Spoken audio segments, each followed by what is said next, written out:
বাংলা সাহিত্যের অপরানন্দ হলো গল্প, আর এই গল্পের বৈঠকখানা হলো শ্রুতিলিপি। আজ আপনাদের সামনে পরিবেশন করা হলো শরদিন্দু বন্দ্যোপাধ্যায়ের লেখা মাকড়সার রস। শরদিন্দু বন্দ্যোপাধ্যায়ের সৃষ্ট সবচেয়ে জনপ্রিয় চরিত্র হল ব্যোমকেশ বক্সী। 1967 সালে তিনি রবীন্দ্র পুরস্কার, শরৎচন্দ্র স্মৃতি পুরস্কার লাভ করেন। তাহলে চলুন শুরু করা যাক আজকের প্রতিবেদন মাকড়সার রস। ব্যোমকেশকে একরকম জোর করেই বাড়ির বাইরে বের করেছিলাম। গত 1 মাস ধরে সে একটা জটিল জালিয়াতি তদন্তে মনোনিবেশ করেছিল। এক গাদা দলিলপত্র নিয়ে রাত দিন তার ভিতর অপরাধীর অনুসন্ধানে ব্যাপৃত ছিল, এবং রহস্য যতই ঘনীভূত হচ্ছিল ততই তার কথাবার্তা কমে আসছিল। লাইব্রেরি ঘরে বসে নিরন্তর এই শুষ্ক কাগজগুলো ঘেটে ঘেটে তার শরীরও খারাপ হয়ে পড়তে দেখেছিলাম। কিন্তু সে কথার উল্লেখ করলে সে বলতো, না, বেশ তো আছি। সেদিন বিকেলে বললাম, আর তোমার কথা শোনা হবে না, চলো একটু বেরিয়ে আসে যাক। দিনের মধ্যে অন্তত 2 ঘন্টাও তো বিশ্রাম দরকার। কিন্তু নয়, চলো লেকের দিকে। 2 ঘন্টায় তোমার জালিয়াত পালিয়ে যাবে না। চলো। কাগজপত্র সরিয়ে রেখে সে বাইরে বেরোলো বটে, কিন্তু তার মনটা সেই অজ্ঞাত জালিয়াতের পিছু ছাড়েনি বুঝতে কষ্ট হলো না। লেকের ধারে বেড়াতে বেড়াতে হঠাৎ একজন বহু পুরনো কলেজের বন্ধুর সাথে দেখা হয়ে গেল। অনেকদিন তাকে দেখিনি। আগে ক্লাসে দুজনে একসঙ্গে পড়েছিলাম, তারপর সে মেডিকেল কলেজে ভর্তি হয়। সেই থেকে ছাড়াছাড়ি। আমি তাকে দেখে বললাম, আরে মোহন যে, তুমি কোত্থেকে? সে আমাকে দেখে সহর্ষে বলল, অজিত, তাই তো হে, কতদিন পর দেখা। তারপর তারপর বলো, তোমার খবর কি? কিছুক্ষণ পরস্পরের পিঠ চাপড়াচাপড়ির পর ব্যোমকেশের সাথে পরিচয় করিয়ে দিলাম।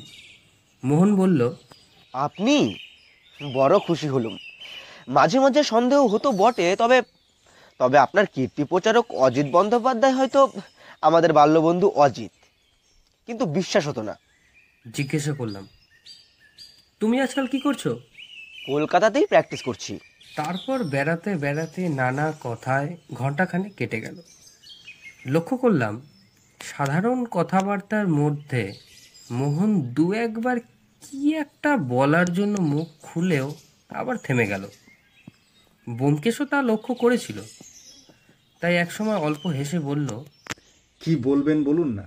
মোহন একটু লজ্জিত হয়ে বলল, একটা কথা বলি বলি করেও বলতে সংকোচ হচ্ছে। ব্যাপারটা এত তুচ্ছ যে সে নিয়ে আপনাকে বিব্রত করা অন্যায়, অথচ। আমি বললাম, তা হোক, বলো। আর কিছু না হোক, ব্যোমকেশকে কিছুক্ষণের জন্য জালিয়াতের হাত থেকে নিষ্কৃতি দেওয়া তো হবে। জালিয়াত? আমি বুঝিয়ে দিলাম। মোহন বলল, কিন্তু আমার কথা শুনে হয়তো ব্যোমকেশবাবু হাসবেন। হাসির কথা হলে নিশ্চয়ই হাসবো, কিন্তু আপনার ভাব দেখে তা মনে হচ্ছে না। বরঞ্চ বোধ হচ্ছে একটা কোনো সমস্যা কিছুদিন থেকে আপনাকে ভাবাচ্ছে। আপনি তারই উত্তর খুঁজছেন। আপনি ঠিকই ধরেছেন। ব্যাপারটা হয়তো খুবই সহজ, কিন্তু আমার পক্ষে এটা একটা দুর্ভেদ্য প্রহেলিকা হয়ে দাঁড়িয়েছে। আমি নেহাত বোকা নই, সাধারণ সহজ বুদ্ধি আছে বলেই মনে করি, অথচ একজন রোগে পঙ্গু চলৎ শক্তির হইতো লোক আমাকে প্রত্যহ এমনভাবে ঠকাচ্ছে যে শুনলে আশ্চর্য হয়ে যাবেন। শুধু আমাকে নয়, তার সমস্ত পরিবারের তীক্ষ্ণ সতর্কতা সে প্রতি মুহূর্তে ব্যর্থ করে দিচ্ছে। কথা বলতে বলতে আমরা একটা বেঞ্চে বসেছিলাম। মোহন বলল, যতদূর সম্ভব সংক্ষেপে ব্যাপারটা বলছি, শুনুন। এক বড় মানুষের বাড়িতে আমি গৃহ চিকিৎসক। তারা বনেদি বড় মানুষ। কলকাতায় বন কেটে বাস, অন্যান্য বিষয় সম্পত্তি ছাড়াও কলকাতায় একটা বাজার আছে, তা থেকে মাসিক 1015 টাকায়। সুতরাং আর্থিক অবস্থা কীরকম বুঝতেই পারছেন। এইবারে যিনি কর্তা তার নাম নন্দ দুলাল বাবু। ইনি বলতে গেলে ও বাড়িতে আমার একমাত্র রুগী। বয়সকালে ইনি এত বেশি বদখেয়ালি করেছিলেন যে 50 বছর বয়স হতে না হতেই শরীর একেবারে ভেঙে পড়েছে। বাতে পঙ্গু, আরও কত রকম ব্যাধি যে তার শরীরকে আশ্রয় করেছে তাহা গুণে শেষ করা যায় না। তাছাড়া পক্ষাঘাতের লক্ষণও ক্রমে দেখা দিচ্ছে। আমাদের ডাক্তারি শাস্ত্রে একটা কথা আছে, মানুষের মৃত্যুতে বিস্মিত হওয়ার কিছু নেই। মানুষ যে বেঁচে থাকে এটাই সবচেয়ে আশ্চর্যের বিষয়। আমার এই রুগীটিকে দেখলে সেই কথাই সর্বাগ্রে মনে পড়ে। এই নন্দদুলাল বাবুর চরিত্র আপনাকে কি করে বোঝাবো ভেবে পাচ্ছি না। কটুভাষী, সন্দিগ্ধ, কুটিল, হিংস্রপরায়ণ, এক কথায় এমন ইতর নীচ স্বভাব মানুষ আমি আর কখনো কোনোদিন দেখিনি। বাড়িতে স্ত্রী পুত্র পরিবার সব আছে, কিন্তু কারোর সঙ্গে সদ্ভাব নেই। তার ইচ্ছা যৌবনে যে উচ্ছৃঙ্খলতা করে বেরিয়েছেন এখনো তাই করে বেড়াবেন, কিন্তু প্রকৃতি বাদ সেধেছেন। শরীরে সে সামর্থ্য নেই, এই জন্য পৃথিবী শুদ্ধ লোকের উপর দারুণ রাগ আর ঈর্ষা যেন তার। এই অবস্থার জন্য তারাই দায়ী। সর্বদা ছল খুঁজে বেড়াচ্ছেন কি করে কাকে জব্দ করবেন। শরীরের শক্তি নেই, বুকের গোলমালও আছে, তাই ঘর ছেড়ে বেরোতেও পারেন না। নিজের ঘরে বসে বসে কেবল বিশ্ব ব্রহ্মাণ্ডের ওপর কদর্য গালাগাল বর্ষণ করছেন, আর দিস্তা দিস্তা কাগজে অনবরত লিখে চলেছেন। তার এক খেয়াল যে তিনি একজন অদ্বিতীয় সাহিত্যিক, তাই কখনো কালো কালিতে কখনো লাল কালিতে লিখে যাচ্ছেন। সম্পাদকের ওপর ভয়ঙ্কর রাগ তার। তার বিশ্বাস সম্পাদকেরা কেবল শত্রুতা করেই তার লেখা ছাপে না। আমি কৌতূহলী হয়ে জিজ্ঞাসা করলাম, কি লেখেন? গল্প কিংবা আত্মচরিত্রও হতে পারে। একবার মাত্র সেই লেখার ওপর আমি চোখ বুলিয়েছিলাম, তারপর আর সেদিকে তাকাতে পারিনি। সেই লেখা পড়বার পর গঙ্গা স্নান করলেও মন পবিত্র হয় না মশাই। আজকালকার যারা তরুণ লেখক, সে গল্প পড়লে তাদেরও বোধ করি দাঁত কপাটি লেগে যাবে। ব্যোমকেশ ঈষৎ হেসে বলল, চরিত্রটি যেন চোখের সামনে দেখতে পাচ্ছি, কিন্তু সমস্যাটি কি? মোহন আমাদের দুজনকে দুটি সিগারেট দিয়ে একটি নিজে ধরিয়ে বলল, আপনারা ভাবছেন এমন গুণবান লোকের আর কোনো গুণ থাকা সম্ভব নয়, কেমন? কিন্তু তা নয়, এর আর একটি মস্ত গুণ আছে। এই শরীরের উপর ইনি এক অদ্ভুত নেশা করেন। একটু থেমে সিগারেটে গোটা দুই টান দিয়ে বলল, সত্যান্বেষী ব্যোমকেশবাবু, আপনি তো এই কাজের কাজই। সমাজের নিকৃষ্ট লোক নিয়েই আপনাকে কারবার করতে হয়। মদ, গাঁজা, কোকেন ইত্যাদি অনেক রকম নেশায় মানুষকে করতে দেখে থাকবেন, কিন্তু কিন্তু মাকড়সার রস খেয়ে কাউকে নেশা করতে দেখেছেন কি? আমি আটকে উঠে বললাম, মাকড়সার রস? সে আবার কি? মোহন বলল, এক জাতীয় মাকড়সা আছে যার শরীর থেকে এই বীভৎস বিষাক্ত রস পিষে বার করে নেওয়া হয়। ব্যোমকেশ কিছুটা আত্মগতভাবে বলল, ট্যারেন্টিউলা ডান্স। স্পেনে আগে ছিল এই মাকড়সার কামড় খেয়ে লোকে হরদম নাচত। দারুণ বিষ, বইয়ে পড়েছি বটে, কিন্তু এদেশে কাউকে ব্যবহার করতে দেখিনি। ঠিক বলেছেন, ট্যারেন্টুলা। সাউথ আমেরিকার স্প্যানিশ শঙ্কর জাতির মধ্যে এই নেশার খুব বেশি চলন আছে। এই ট্যারেন্টুলার রস একটা তীব্র বিষ, কিন্তু খুব কম মাত্রায় ব্যবহার করলে শরীরের স্নায়ুমণ্ডলে একটা প্রবল উত্তেজনা সৃষ্টি করে। বুঝতেই পারছেন, স্বভাবের দোষে স্নায়বিক উত্তেজনা না হলে যারা থাকতে পারে না তাদের পক্ষে এই মাকড়সার রস কীরকম লোভনীয় বস্তু। কিন্তু নিয়মিত ব্যবহার করলে এর ফল সাংঘাতিক হয়ে দাঁড়ায়। অস্বাভাবিক পক্ষঘাতের মৃত্যু অনিবার্য। নন্দদুলাল বাবু বোধহয় যৌবনকালে এই চমৎকার নেশাটি ধরেছিলেন। তারপর শরীর যখন অকর্মণ্য হয়ে পড়ল তখন নেশা ছাড়তে পারল না। আমি যখন গৃহ চিকিৎসক হয়ে ওদের বাড়িতে ঢুকলাম তখন উনি প্রকাশ্যে ওই নেশা চালাচ্ছেন। সে আজ বছরখানেক আগের কথা। আমি প্রথমেই ওটা বন্ধ করে দিলাম, বললাম যদি বাঁচতে চান তাহলে ওটা ছাড়তে হবে। এই নিয়ে বেশ খানিকটা ধস্তাধস্তি হলো আমাদের মধ্যে। তিনিও খাবেনি আর আমিও খেতে দেব না। শেষে আমি বললাম, আপনার বাড়িতে ও জিনিস ঢুকতে দেব না, দেখি আপনি কি করে খান। তিনিও কুটিল হেসে বললেন,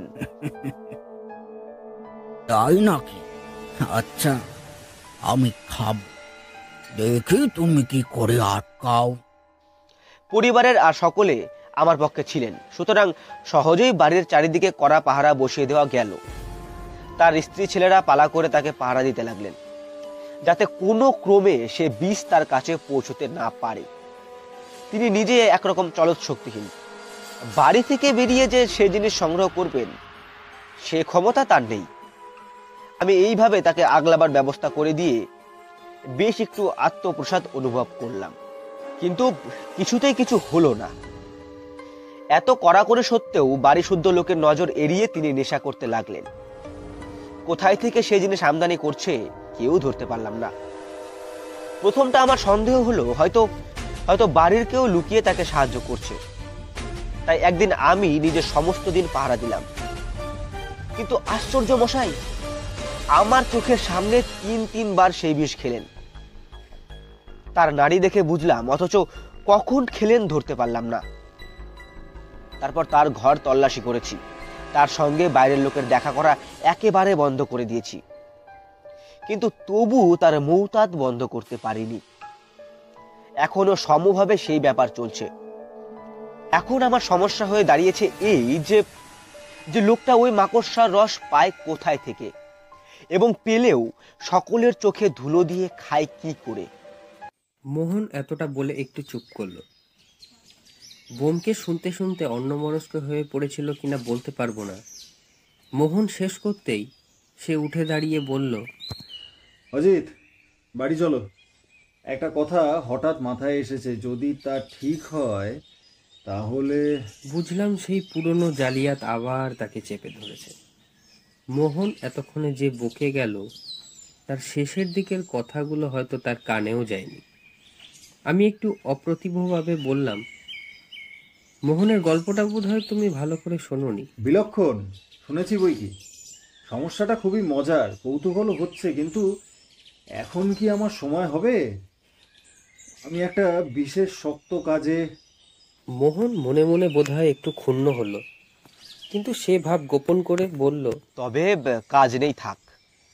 আপনাকে এসব তুচ্ছ ব্যাপারে মাথা ঘামাতে অনুরোধ করা অবশ্য অনুচিত, কিন্তু কি জানেন, এর একটা নিষ্পত্তি হলে হয়তো লোকটার প্রাণ বাঁচাতে পারা যেত। একটা লোক যত বড় পাপিষ্টি হোক, বিন্দু বিন্দু বিষ খেয়ে আত্মহত্যা করছে, চোখের সামনে দেখছি, অথচ নিবারণ করতে পারছি না। এর চেয়ে দুঃখের বিষয় আর কি হতে পারে বলুন? ব্যোমকেশ একটু লজ্জিত হয়ে বলল, আমি করব না বলিনি তো। এই ধাঁধার উত্তর পেতে হলে ঘন্টা দুয়েক ভাবতে হবে। আর একবার লোকটিকে দেখলেও ভালো হয়, কিন্তু আজ বোধ হয় তা পেরে উঠব না। নন্দদুলাল বাবুর মতো অসামান্য লোককে কিছুতেই মরতে দেওয়া যেতে পারে না, সে আমি দেবও না। আপনি নিশ্চিন্ত থাকুন, কিন্তু এখনই আমার বাড়ি ফিরতে হবে। মনে হচ্ছে জালিয়াত লোকটাকে ধরে ফেলেছি, কিন্তু একবার কাগজগুলো ভালো করে দেখা দরকার। সুতরাং আজকের রাতটা নন্দদুলাল বাবু নিশ্চিন্ত মনে বিষ পান করে নিন, কাল থেকে আমি তাকে জব্দ করে দেব। মোহন হেসে বলল, বেশ, কালই হবে। কখন আপনার সুবিধা হবে বলুন, আমি কার পাঠিয়ে দেব? ব্যোমকেশ একটু চিন্তা করে বলল, আচ্ছা, এক কাজ করা যাক, তাতে আপনার উৎকণ্ঠাও অনেকটা লাঘব হবে। অজিত আজ আপনার সঙ্গে গিয়ে দেখে শুনে আসুক, তারপর ওর মুখে সব কথা শুনে আজ রাত্রেই কিংবা কাল সকালে আমি আপনার ধাঁধার উত্তর দিয়ে দেবো। ব্যোমকেশের বদলে আমি যাব। এতে মোহনের মুখে যে নিরাশার ভাব ফুটে উঠল তা কারুর চক্ষু এড়াল না। ব্যোমকেশ তা দেখে হেসে বলল, আপনার বাল্যবন্ধু বলেই বোধহয় অজিতের ওপর আপনার তেমন ইয়ে নেই, কিন্তু হতাশ হবেন না।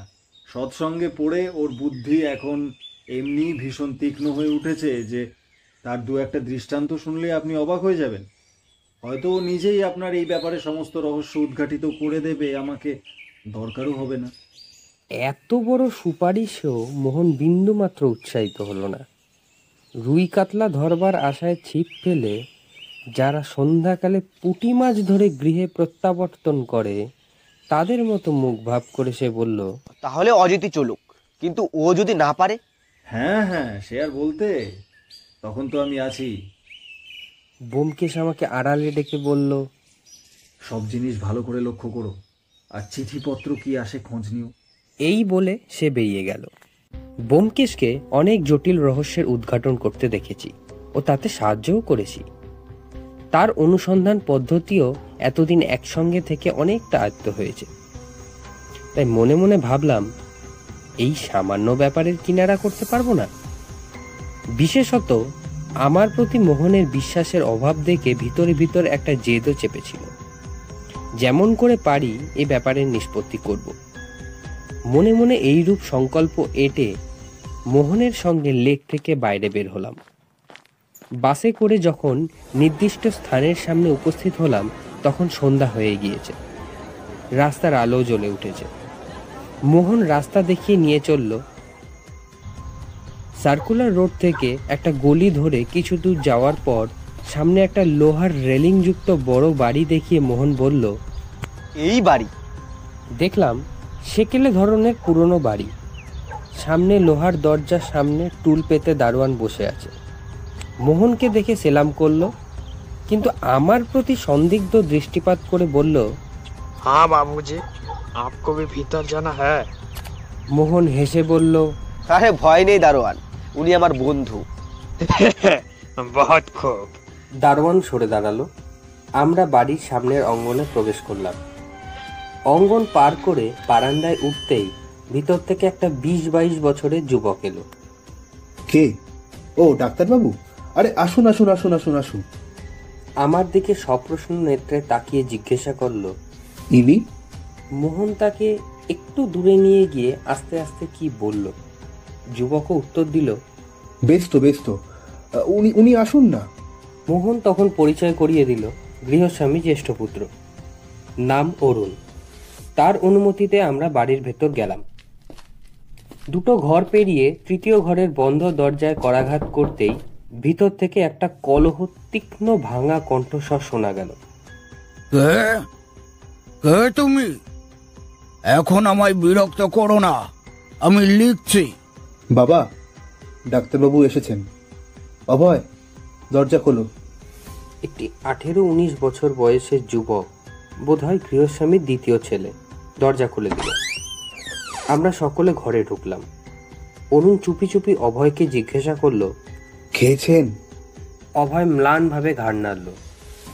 ঘরে ঢুকেই প্রথমে দৃষ্টি পড়ল ঘরের মাঝ বরাবর খাটের উপর বিছানা পাতা রয়েছে এবং সেই বিছানার বালিশে ঠেস দিয়ে বসে ডান হাতে পেন ধরে অতি শীর্ণকায় নন্দদুলালবাবু ক্রুদ্ধ কষায়িত চোখে আমাদের দিকে তাকিয়ে আছেন। মাথার উপর উজ্জ্বল বৈদ্যুতিক আলো জ্বলছিল আর একটা টেবিল ল্যাম্প খাটের ধারে রাখা ছিল, তাই লোকটার সমস্ত অবয়ব ভালো করে দেখতে পেলাম। তার বয়স বোধ করি 50-এর নিচেই, কিন্তু মাথার চুল সমস্ত পেকে একটা শ্রীহীন পাশুটে বর্ণ ধারণ করেছে। হাড় চওড়া, ধারালো মুখে মাংসের লেশমাত্র নাই। অস্থি দুটা যেন চামড়া ভেদ করে বের হবার উপক্রম। পাতলা দ্বিধা ভগ্ন নাকটা মুখের উপর ঝুলে পড়েছে। চোখ দুটো কোনো অস্বাভাবিক উত্তেজনার ফলে অত্যন্ত উজ্জ্বল হয়ে উঠেছে, কিন্তু উত্তেজনার অবসানে আবার যে তারা মৎস্যচক্ষুর মতো ভাবলেশহীন হয়ে পড়বে তার আভাসও সে চোখে লুক্কায়িত আছে। নিচের ঠোঁট শিথিল হয়ে ঝুলে পড়েছে। সব মিলিয়ে মুখের উপর একটা কদাকার ক্ষুধিত অসন্তোষ যেন রেখায় রেখায় চিহ্নিত হয়ে আছে। কিছুক্ষণ এই প্রেতাকৃতি লোকটির দিকে তাকিয়ে দেখলাম তার বাঁ হাতটা থেকে থেকে অকারণে কেঁপে উঠছে, যেন সেটা স্বাধীনভাবে দেহ থেকে সম্পূর্ণ বিযুক্ত হয়ে নৃত্য শুরু করে দিয়েছে। মৃত ব্যাঙের দেহ তড়িৎ সংস্পর্শে চমকে উঠতে যারা দেখেছেন তারা এই স্নায়ু নৃত্য কিছুটা আন্দাজ করতে পারবেন। নন্দদুলাল বাবুও বিষ দৃষ্টিতে আমার দিকে তাকিয়েছিলেন। সেই ভাঙা অথচ তীব্র স্বরে বললেন, ডাক্তার, এই আবার কাকে নিয়ে এসেছো এখানে? কি চাই লোকটা? যেতে বলো ওকে। মোহন চোখের একটা ইশারা করে আমাকে জানালো যে আমি যেন ওনার এরূপ ব্যবহারে কিছু মনে না করি।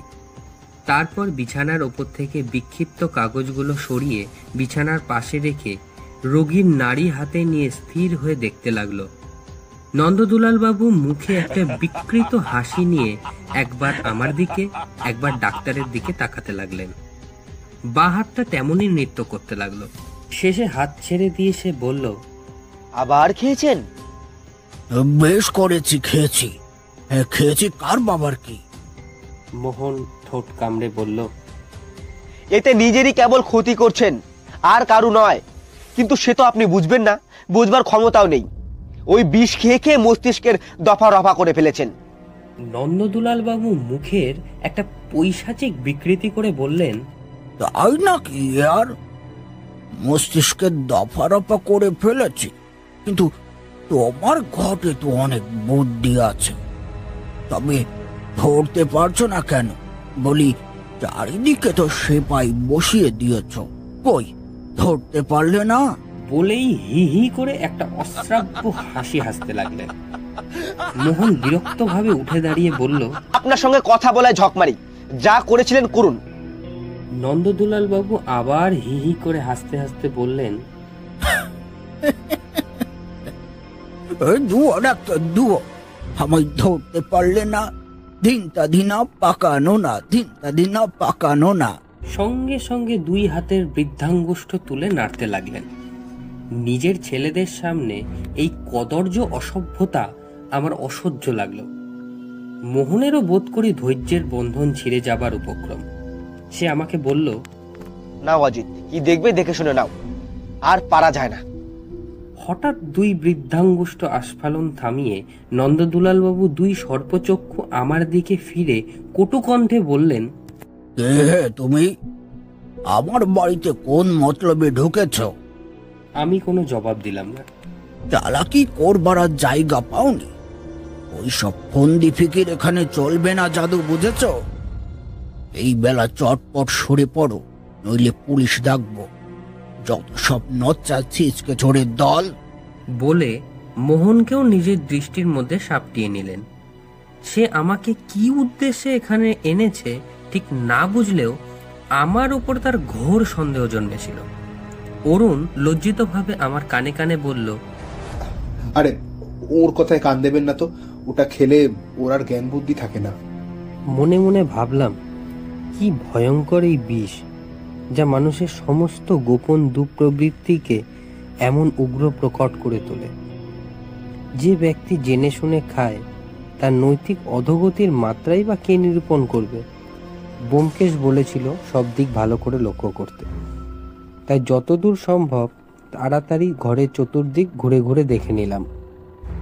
ঘরটা বেশ বড়, আসবাবপত্র বেশি নাই। একটা খাট, গোটা 2-3 চেয়ার, একটা আলমারি ও একটা তেপায়া টেবিল। এই টেবিলের উপর ল্যাম্পটা রাখা আছে এবং তারই পাশে কয়েক দিস্তা অলিখিত কাগজ ও অন্যান্য লেখা সরঞ্জাম রয়েছে। লিখিত কাগজপত্রগুলো অবিন্যস্তভাবে চারিদিকে ছড়ানো। আমি একটা কাগজ তুলে নিয়ে কয়েক ছত্র পড়েই শিহরিত হয়ে রেখে দিলাম।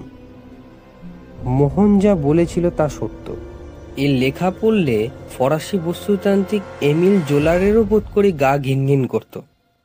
শুধু তাই নয়, লেখার বিশেষ রসালো স্থলগুলোতে লাল কালির দাগ দিয়ে লেখক মহাশয় সেই দিকেই দৃষ্টি আকর্ষণের ব্যবস্থা করে দিয়েছেন। বস্তুত এতখানি নোংরা জঘন্য মনের পরিচয় আর কোথাও পেয়েছি বলে মনে হলো না। আমি মুখ ফিরিয়ে ঘরের অন্যান্য জিনিস দেখতে লাগলাম। আলমারিটাতে কিছু ছিল না, শুধু কতকগুলো অর্ধেক ঔষধের শিশি পড়েছিল। মোহন বলল সেগুলো তারই প্রদত্ত ওষুধ। ঘরে 2টো জানালা, 2টো দরজা। একটি দরজা দিয়ে আমরা ঘরের ভেতর প্রবেশ করেছিলাম। অন্যটি সম্বন্ধে জিজ্ঞাসা করে জানলাম ওদিকে স্নানের ঘর ইত্যাদি আছে। সে ঘরটাও দেখলাম। বিশেষ কিছু নাই, কয়েকটা কাঁচা কাপড়, তোয়ালে, তেল, সাবান, মাজন ইত্যাদি রয়েছে। জানালা 2টো সম্বন্ধে অনুসন্ধান করে জানা গেল বাইরের কোনো যোগ নেই, তাছাড়া অধিকাংশ সময় বন্ধ থাকে। ব্যোমকেশ থাকলে কিভাবে অনুসন্ধান করতো তা ভাবার চেষ্টা করলাম, কিন্তু কিছুই ভেবে পেলাম না। দেওয়ালে টোকা মেরে দেখব কিনা ভাবছি, হয়তো কোথাও গুপ্ত দরজা আছে। এমন সময় চোখে পড়ল দেওয়ালে একটা তাকের উপর একটি চাঁদির আতরদানি রয়েছে। সাগ্রহে সেটাকে পরীক্ষা করলাম। তার মধ্যে খানিকটা তুলা ও খোপে খোপে আতর রয়েছে। চুপি চুপি অরুণকে জিজ্ঞাসা করলাম, উনি আতর মাখেন নাকি? সে নিশ্চিতভাবে মাথা নাড়িয়ে বলিল, কি জানি, বোধহয় না, মাখলে গন্ধ পাওয়া যেত। এটা কতদিন এ ঘরে আছে? ঘাড় ঘুরিয়ে দেখলাম লেখা বন্ধ করে নন্দদুলাল বাবু এই দিকেই তাকিয়ে আছেন। তা বরাবরই আছে, বাবাই ওটা আনিয়ে ঘরে রেখেছিলেন আর কি। উত্তেজিত হয়ে উঠলাম, খানিকটা তুলা আতরে ভিজিয়ে পকেটে পুরে নিলাম। তারপর ঘরের চারদিকে একবার শেষ দৃষ্টিপাত করে বাইরে এলাম। নন্দদুলাল বাবু দৃষ্টি আমাকে অনুসন্ধান করলো। দেখলাম তার মুখে সেই শ্লেষপূর্ণ কদর্য হাসিটা লেগে আছে। বাইরে এসে আমরা বারান্দায় বসলাম। আমি বললাম, এখন আপনাদের কয়েকটা প্রশ্ন করতে চাই, কোনো কথা গোপন না করে উত্তর দেবেন। বেশ, জিজ্ঞাসা করুন। আপনারা ওকে সর্বদা নজরবন্দি রেখেছেন? কে কে পাহারা দেয়? আমি, অভয় আর মা পালা করে ওর কাছে থাকি। চাকর বাকর বা অন্য কাউকে খুব একটা কাছে যেতে দিই না আর কি। ওকে কখনো ও জিনিস খেতে দেখেছেন? না, মুখে দিতে দেখিনি, তবে খেয়েছেন তা জানতে পেরেছি। জিনিসটার চেহারা কেমন, কেউ দেখেছেন? যখন প্রকাশ্যে খেতেন তখন দেখেছিলাম, জলের মতন জিনিস। হোমিওপ্যাথিক শিশিতে থাকতো, তাই কয়েক ফোঁটা শরবত কিংবা অন্য কিছুর সঙ্গেই মিশিয়ে খেতেন। সেই রকম শিশি ঘরে কোথাও নেই, ঠিক জানেন? ঠিক জানি, আমরা তন্ন তন্ন করে খুঁজেছি, কোথাও পাইনি।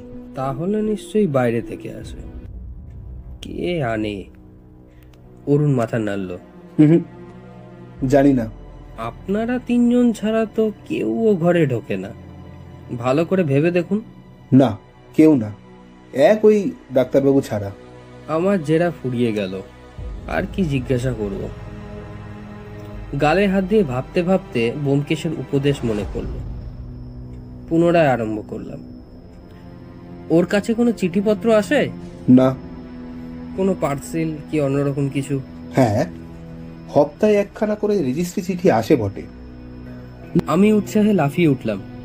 কোত্থেকে আসে? কে পাঠায়? লজ্জায় ঘাড় নিচু করে অরুণ আস্তে আস্তে, কলকাতা থেকেই তো আসে। ওই রেবেকা লাইট নামে একজন স্ত্রীলোক পাঠায়। বুঝেছি। চিঠিতে কি থাকে আপনারা দেখেছেন কি? দেখেছি। কি থাকে? সাদা কাগজ। সাদা কাগজ? হ্যাঁ, খালি কতগুলো সাদা কাগজ খামের মধ্যে পড়া থাকে, আর সেরকম কিছু তো দেখিনি।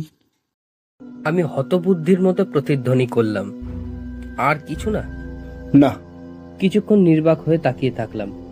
শেষে বললাম, ঠিক জানেন খামের ভেতর আর কিছু থাকে না? অরুণ হেসে বলল, ঠিক জানি, বাবা নিজে পিয়নের সামনে রসিদ দস্তখত করে চিঠি দেন, কিন্তু আমি তো সেই চিঠিগুলোই খুলি, তাতে সাদা কাগজ ছাড়া আর কিছুই পাওয়া যায় না আর কি। প্রত্যেকবার আপনিই চিঠি খোলেন? কোথায় খোলেন? হ্যাঁ, বাবার ঘরে, আর সেইখানেই তো পিয়ন চিঠি নিয়ে যায় কিনা। কিন্তু এ তো ভারী আশ্চর্য ব্যাপার। সাদা কাগজ রেজিস্ট্রি করে পাঠাবার মানে কি? মাথা নেড়ে অরুণ বলল, জানি না, বলতে পারবো না। আরো কিছুক্ষণ বোকার মতো বসে থেকে শেষে একটা নিঃশ্বাস ফেলে উঠে পড়লাম। রেজিস্ট্রি চিঠির কথা শুনে মনে আশা হচ্ছিল যে ফন্দিটা বুঝি ধরে ফেলেছি, কিন্তু না, ওদিকে দরজায় একেবারে তালা লাগানো। বুঝলাম আপাত দৃষ্টিতে ব্যাপার সামান্য ঠেকলেও আমার বুদ্ধিতে কুলোবে না। তুলা শুনিতে নরম, কিন্তু ধুনিতে লবেজান। ওই বিষ জর্জরিত দেহ অকাল পঙ্গু বুড়া লম্পটকে এটে ওঠা আমার কম্য নয়। এখানে ব্যোমকেশের সেই শানিত ঝকঝকে মস্তিষ্কটি দরকার। মলিন মুখে ব্যোমকেশকে সকল কথা জানাবো বলে বাইরে এলাম। একটা কথা মনে পড়ল, জিজ্ঞাসা করলাম, নন্দদুলাল বাবু কাউকে চিঠি লেখেন? না, তবে মাসে মাসে মানি অর্ডার করে টাকা পাঠান, এটা দেখেছি। কাকে পাঠান? লজ্জা ম্লান মুখে অরুণ বলল, ওই ইহুদি স্ত্রীলোকটাকে। মোহন ব্যাখ্যা করে বলল, ওই স্ত্রীলোকটা আগে নন্দদুলাল বাবুর। বুঝেছি। কত টাকা পাঠান? 100 টাকা, কিন্তু কেন পাঠান তা বলতে পারি না। মনে মনে ভাবলাম পেনশন, কিন্তু মুখে সে কথা না বলে একাকী বাইরে এলাম। না, আমি ঘরে ঢুকে একটা চেয়ারে বসে পড়লাম। ততক্ষণে ব্যোমকেশ একটা মোটা লেন্স দিয়ে একখণ্ড কাগজ পরীক্ষা করছিল। এখন আবার যন্ত্রটা তুলে নিল। তারপর আমার দিকে একটা তীক্ষ্ণ দৃষ্টি দিয়ে বলল, ব্যাপার কি? এই এত শৌখিন হয়ে উঠলে কবে থেকে? হ্যাঁ, আতর মেখেছো যে? মাখিনি, নিয়ে এসেছি। তাকে আদ্যপান্ত সমস্ত বিবরণ বর্ণনা করলাম। সেও মন দিয়ে শুনল। উপসংহারে আমি বললাম, আমার দ্বারা তা হলো না ভাই, এখন দেখো তুমি যদি পারো।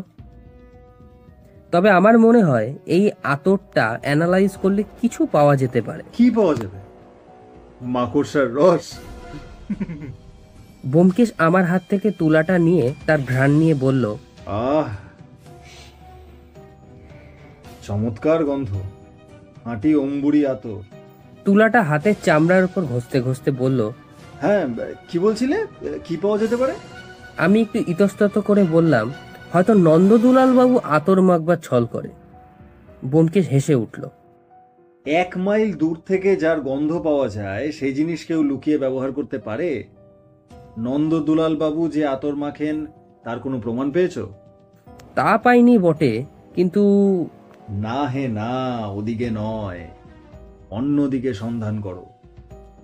কি করে জিনিসটা ঘরের মধ্যে আসে, কি করে নন্দদুলাল বাবু সকলের চোখের সামনে সেটা মুখে দেন, এই সব কথা ভেবে দেখো। রেজিস্ট্রি করে সাদা কাগজ কেন আসে? ওই স্ত্রীলোকটাকে টাকা পাঠানো হয় কেন? ভেবে দেখেছো? আমি হতাশভাবে বললাম, অনেক ভেবেছি, কিন্তু আমার দ্বারা হলো না। আরো ভাবো, কষ্ট না করলে কি কেষ্ট পাওয়া যায়? গভীরভাবে ভাবো, একাগ্র চিত্তে ভাবো, নাছোড় বান্ধা হয়ে ভাবো। আর তুমি? আমিও ভাবছি, কিন্তু একাগ্র চিত্তে ভাবা বোধহয় আর হয়ে উঠবে না। আমার জালিয়াত। বলে সে টেবিলের উপর ঝুঁকে পড়ল। আমি ঘর থেকে উঠে এসে আমাদের বসবার ঘরে আরাম কেদারাটায় লম্বা হয়ে শুয়ে আবার ভাবতে শুরু করলাম। সত্যিই তো, কি এমন কঠিন কাজ যে আমি পারবো না? নিশ্চয়ই পারবো। প্রথমত, রেজিস্ট্রি করে সাদা কাগজ আসার সার্থকতা কি? অদৃশ্য কালি দিয়ে তাতে কিছু লেখা থাকে? যদি তাই থাকে, তাতে নন্দদুলাল বাবুর কি সুবিধা হয়? জিনিসটা তো তার কাছে পৌঁছাতে পারে না।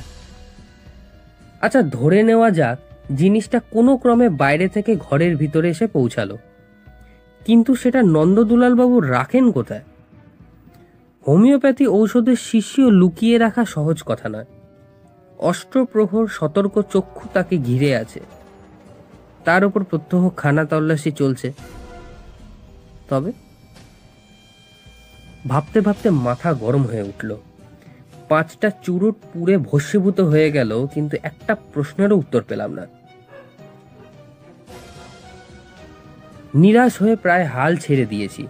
এমন সময় একটা অপূর্ব আইডিয়া মাথায় এলো। ধর্মর করে আরাম কেদারা থেকে উঠে বসলাম। এও কি সম্ভব? কিংবা সম্ভব নয়ই বা কেন? শুনতে একটু অস্বাভাবিক ঠেকলেও এছাড়া আর কি হতে পারে?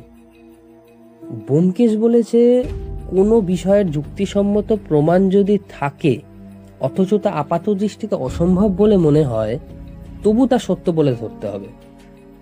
এক্ষেত্রে এটাই তো এ সমস্যার একমাত্র সমাধান। ব্যোমকেশকে বলবো ভেবে উঠে যাব, তখন দেখলাম ব্যোমকেশ নিজেই এলো। আমার মুখের দিকে তাকিয়ে বলল, কি ভেবে বার করলে নাকি? বোধহয় করেছি। বেশ বেশ, কি বার করলে শুনি? বলতে গিয়ে একটু বাঁধবাদ ঠেকতে লাগলো।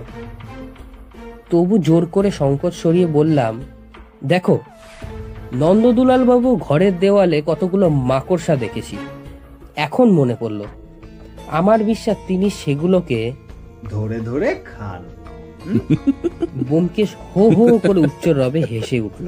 জি, তুমি একেবারে একটি জিনিয়াস। তোমার জোড়া নেই। দেয়ালের মাকড়সা ধরে ধরে খেলে নেশা হবে না ভাই, গা ময় গরলের ঘা ফুটে বেরোবে, বুঝলে? আমি উত্তপ্ত হয়ে বললাম, বেশ, তবে তুমিই বলো। ব্যোমকেশ চেয়ারে বসে টেবিলের উপর পা তুলে দিল। অলসভাবে একটা চুরুট ধরাতে ধরাতে বলল, সাদা কাগজ ডাকে কেন আসে বুঝেছো? না। ইহুদি স্ত্রীলোকটাকে কেন টাকা পাঠানো হয় বুঝতে পেরেছো? না। নন্দদুলাল বাবু দিবারাত্রি অশ্লীল গল্প লেখেন কেন, তাও বুঝতে পারোনি? না, তুমি বুঝেছো? বোধহয় বুঝেছি, ব্যোমকেশ চুরুটে লম্বা টান মেরে তারপর বলল, কিন্তু একটা বিষয় নিঃসন্দেহভাবে না জানা পর্যন্ত মন্তব্য প্রকাশ করা সমীচীন হবে না। কি বিষয়ে? ব্যোমকেশ মুদিত চক্ষে বলল, আগে জানা দরকার নন্দদুলাল বাবুর জীব কোন রঙের। মনে হলো ব্যোমকেশ আমাকে পরিহাস করছে। রুষ্ট মুখে বললাম, ঠাট্টা হচ্ছে বুঝি? ঠাট্টা? ব্যোমকেশ চোখ খুলে আমার মুখের ভাব দেখে বলল, রাগ করলে? সত্যি বলছি, ঠাট্টা নয়। নন্দদুলাল বাবু জীবের রঙের ওপরেই সব নির্ভর করছে। যদি তার জীবের রং লাল হয় তাহলে বুঝবো আমার অনুমান ঠিক, আর যদি না হয়, তুমি বোধহয় লক্ষ্য করোনি। আমি রাগ করে বললাম, না, জীব লক্ষ্য করবার কথা আমার মনে হয়নি। ব্যোমকেশ সহাস্যে বলল, অথচ ওইটাই আগে মনে হওয়া উচিত ছিল। যা হোক, এক কাজ করো, ফোন করে নন্দদুলাল বাবু ছেলের কাছ থেকে খবর নাও। রসিকতা করছি মনে করবে না তো? ব্যোমকেশ হাত নেড়ে কাব্যের ভাষায় বলল, ভয় নাই তোর, ভয় নাই ওরে, ভয় নাই, কিছু নাই তোর ভাবনা। পাশের ঘরে গিয়ে নম্বর খুঁজে ফোন করলাম। মোহন তখনও সেখানে ছিল। সেই উত্তর দিল, ও কথাটা দরকারি বলে মনে হয়নি, তাই বলা হয়নি। নন্দদুলাল বাবুর জীবের রং টকটকে লাল। একটু অস্বাভাবিক বলে মনে হয়, কারণ তিনি বেশি পান খান না। কেন বলো দেখি? ব্যোমকেশকে ডাকলাম। ব্যোমকেশ এসে বলল, লাল তো, তবে আর কি, হয়ে গেছে দেখি। আমার হাত থেকে ফোন নিয়ে বলল, হ্যাঁ ডাক্তারবাবু, ভালোই হলো, আপনার ধাঁধার উত্তর পাওয়া গেছে। হ্যাঁ, অজিতই ভেবে বার করেছে, আমি একটু সাহায্য করেছি মাত্র। জালিয়াত নিয়ে ব্যস্ত ছিলাম তাই। হ্যাঁ, জালিয়াতকে ধরেছি। বিশেষ কিছু করতে হবে না, কেবল নন্দদুলাল বাবুর ঘর থেকে লাল কালির দোয়াত আর লাল রঙের ফাউন্টেন পেনটা সরিয়ে দেবেন। হ্যাঁ, ঠিক ধরেছেন। কাল একবার আসবেন, তখন সব কথা বলবো। আচ্ছা, হ্যাঁ হ্যাঁ, নমস্কার। অজিতকে আপনাদের পক্ষ থেকে ধন্যবাদ জানাবো। বলেছিলাম কিনা যে ওর বুদ্ধি আজকাল ভীষণ ধারালো হয়ে উঠেছে। হাসতে হাসতে ব্যোমকেশ ফোন রেখে দিল। বসবার ঘরে ফিরে এসে লজ্জিত মুখে বললাম, কতক কতক যেন বুঝতে পারছি, কিন্তু তুমি সব কথা পরিষ্কার করে বলো। কেমন করে বুঝলে? ঘড়ির দিকে একবার দৃষ্টিপাত করে ব্যোমকেশ বলল, খাবার সময় হলো, এখনই পুঁটিরাম ডাকতে আসবে। আচ্ছা, চটপট বলে নিচ্ছি, শোনো। প্রথম থেকেই তুমি ভুল পথে যাচ্ছিলে। দেখতে হবে জিনিসটা ঘরের মধ্যে প্রবেশ করে কি করে। তার নিজের হাত পা নেই, সুতরাং কেউ তাকে নিশ্চয়ই নিয়ে আসে। কে সে? ঘরের মধ্যে 5 জন লোক ঢুকতে পায়, ডাক্তার, 2 ছেলে, স্ত্রী এবং আর একজন। প্রথম 4 জন বিষ খাওয়াবে না, এটা নিশ্চিত। অতএব এ পঞ্চম ব্যক্তির কাজ। পঞ্চম ব্যক্তিকে? পঞ্চম ব্যক্তি হচ্ছে পিয়ন। সে হপ্তায় একবার সই করবার জন্য নন্দদুলাল বাবুর ঘরে ঢোকে, সুতরাং তার মারফত এই জিনিসটা ঘরে প্রবেশ করে। কিন্তু খামের মধ্যে তো সাদা কাগজ ছাড়া আর কিছুই থাকে না। ওইখানেই ফাঁকি। সবাই মনে করে খামের মধ্যে জিনিসটা আছে, তাই পিয়নকে কেউ লক্ষ্যই করে না। লোকটা হুঁশিয়ার, সে অনায়াসে লাল কালির দোয়াত বদলে দিয়ে চলে যায়। রেজিস্ট্রি করে সাদা কাগজ পাঠাবার উদ্দেশ্য হচ্ছে কোনো ক্রমে পিয়নকে নন্দদুলাল বাবুর ঘরে ঢোকবার অবকাশ দেওয়া। তারপর? তুমি আরেকটা ভুল করেছিলে। ইহুদি স্ত্রীলোকটাকে টাকা পাঠানো হয়, পেনশন স্বরূপ নয়। ও প্রথা কোথাও প্রচলিত নেই। টাকা ওষুধের দাম। ওই মাগি পিয়নের হাতে ওষুধ সরবরাহ করে। তাহলে দেখো, ওষুধ নন্দদুলাল বাবুর হাতের কাছে এসে পৌঁছলো, কেউ জানতে পারল না। কিন্তু অষ্টপ্রহর ঘরে লোক থাকে, তিনি খাবেন কি করে? নন্দদুলাল বাবু গল্প লিখতে আরম্ভ করলেন। সর্বদাই হাতের কাছে লেখার সরঞ্জাম রয়েছে, তাই উঠে গিয়ে খাবারও দরকার নেই। খাটের উপর বসেই সে কার্য সম্পন্ন করা যায়। তিনি কালো কলম দিয়ে গল্প লিখছেন, লাল কলম দিয়ে তাতে দাগ দিচ্ছেন এবং ফাঁক পেলেই কলমের নিবটি চুষে নিচ্ছেন। কালি ফুরিয়ে গেলে আবার ফাউন্টেন পেন ভরে নিচ্ছেন। জিভের রং লাল কেন এখন বুঝতে পারছো? কিন্তু লালই যে হবে তা বুঝলে কি করে? কালো তো হতে পারতো। হায় হায়, এটা বুঝলে না? কালো কালি যে বেশি খরচ হয়। নন্দদুলাল বাবু ওই অমূল্য নিধি কি বেশি খরচ হতে দিতে পারেন? তাই লাল কালির ব্যবস্থা। বুঝেছি, এত সহজ? সহজ তো বটেই, কিন্তু যে লোকের মাথা থেকে এই সহজ বুদ্ধি বেরিয়েছে তার মাথাটা অবহেলার বস্তু নয়। এত সহজ বলেই তোমরা ধরতে পারছিলে না। তুমি ধরলে কি করে? খুব সহজে। এই ব্যাপারে দুটো জিনিস সম্পূর্ণ নিরর্থক বলে মনে হয়। এক, রেজিস্ট্রি করে সাদা কাগজে আসা। দুই, নন্দদুলাল বাবুর গল্প লেখা। এই দুটো সত্যিকার কারণ খুঁজতে গিয়েই আসল কথাটি বেরিয়ে পড়ল। পাশের ঘরে ঝনঝন করে টেলিফোনের ঘন্টা বেজে উঠল। আমরা দুজনেই তাড়াতাড়ি উঠে পড়লাম। ব্যোমকেশ ফোন ধরে জিজ্ঞাসা করলো, কে আপনি? ও ডাক্তারবাবু, কি খবর? নন্দদুলালবাবু চেঁচামেচি করছেন, হাত পা ছুটছেন। তা হোক। তাতে কোনো ক্ষতি হবে না। হ্যাঁ, কি বললেন? অজিতকে গালাগাল দিচ্ছেন? সকার বকা তুলে? ভারী অন্যায়। কিন্তু যখন তার মুখ বন্ধ করা যাচ্ছে না তখন আর উপায় কি? অজিত অবশ্য ওসব গ্রাহ্য করে না। অবিমিশ্র প্রশংসা যে পৃথিবীতে পাওয়া যায় না তা সে জানে। মধু ও হুল, কমলে কণ্টক, এই জগতের নিয়ম। আচ্ছা, নমস্কার। আজকে আপনারা শুনলেন শরদিন্দু বন্দ্যোপাধ্যায়ের কাহিনী মাকড়সার রস। গল্পের সূত্রধরে আমি এলিশা, গল্প পাঠ এবং অজিতের চরিত্রে অয়ন, অন্যান্য চরিত্রের ভূমিকায় প্রদীপ্ত, শুভজিৎ, প্রভাত, রুদ্র এবং সুব্রত। আমাদের পোস্টার ডিজাইনিংয়ে আছেন সায়ন, সমগ্র পরিচালনায় সৌমিকা। আবার দেখা হচ্ছে আগামী সপ্তাহে ঠিক শুক্রবার রাত 8টায়। তাই লাইক, শেয়ার আর সাবস্ক্রাইব করতে ভুলবেন না যেন।